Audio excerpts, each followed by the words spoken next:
And of course, joining me right now is Darlene Wilson. Now, she's the interim director here at the center. Darlene, it's great to see you.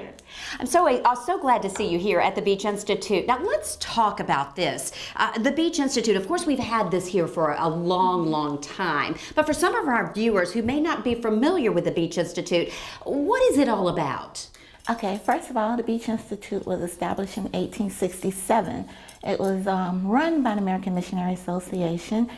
They had 600 students enrolled here, 9 teachers that consist of the American Missionary Association. The students paid $1 per month for tuition. $1 per month for tuition. Ma'am. Wow, how things have changed Yes. over the years. But it dates back, you said, to 1867. Yes. That is pretty incredible. That's a lot of history. Yes, it is. So when you think of the Beach Institute, now obviously a lot of things that you have here in the Beach Institute. So for the people who want to come in and view the Beach Institute, now what is it that they're going to see here?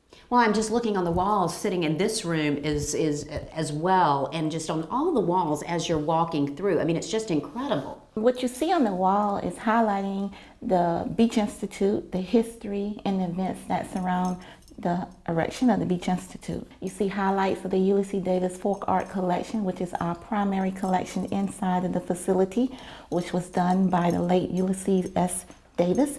He was a wood carver. He carved over 300 bodies of work in his entire life. We own like 230 plus pieces in our collection. The highlight of his collection is the United States presidential piece, where Mr. Davis carved all the presidents from George Washington to George Bush. But he died in 1990, so you will not see President Clinton, President Bush, or our present day President Barack Obama. Let me ask you this, Darlene. Why is the Beach Institute important to history, and to have it in our area like this is such a jewel? Beach Institute is run by the King Tisdale Cottage Foundation, which was the vision of our late founder, Wesley Wallace Law. It was Mr. Law's vision to have the Beach Institute and the King Tisdale Cottage to be a focus point in the community to highlight contributions that African Americans made to the city of Savannah. Not only to the city of Savannah, but also to part of Georgia and Sea Island coasts such as South Carolina, the Barrier Islands, to focus on Gullah Geechee culture as well.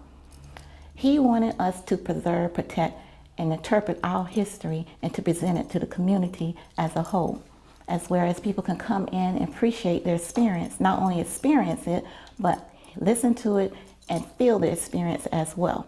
Now, Darlene, you've been here for quite some time, and so you know all the focal points and that kind of thing within the Beach Institute. What would you list as some of the real highlights and some of the favored things to see here at the Beach Institute for those viewers that may be watching right now? I mean, what are some things that they definitely want to pay extra attention to?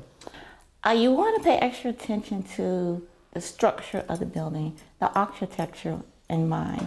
Apparently on the 3rd floor, you can still see some of the architecture still dating back to 1867, such as the original floors, which are Georgia pine wood. Are you serious? That's, I mean, well, and we all know that the incredible architecture here in Savannah, when it comes to historical preservation even, is just amazing.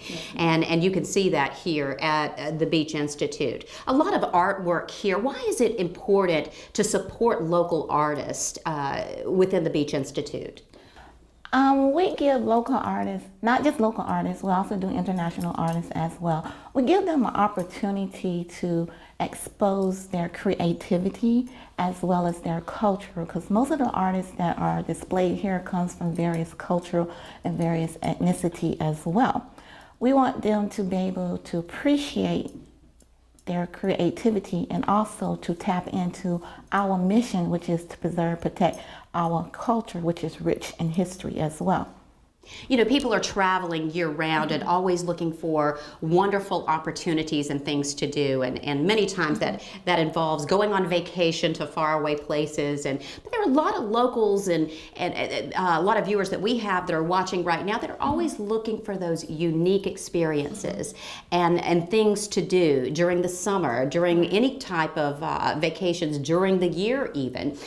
So what would you say to those viewers as giving the Beach Institute an opportunity that if you do want a day trip and to come and participate and take part of a tour here, what is it about the Beach Institute that is so unique where that's concerned for something to do in the summer and year round as an activity?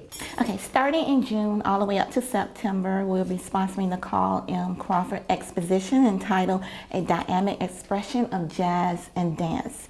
This exhibit is a collection of collage of illusions that make you think it's oil painting, but it's not.